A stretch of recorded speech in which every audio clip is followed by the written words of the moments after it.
ഇതൊരു ഗെയിമാണ്. ഇതിൻ്റെ ഇവിടെ ബട്ടൺ ഉണ്ട്, അത് ഓൺ ചെയ്യണം നമുക്ക്.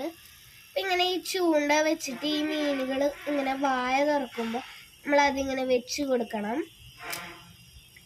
എന്നിട്ട് അത് ഇങ്ങനെ അടയ്ക്കും പെട്ടെന്ന്. അപ്പം നമ്മൾ വേഗം തന്നെ ചൂണ്ട എടുക്കണം. ഇതിൻ്റെ ബാറ്ററി തീരാതായ കാരണം കേട്ടോ ഇങ്ങനെ മെല്ലെ ഇതാക്കണേ.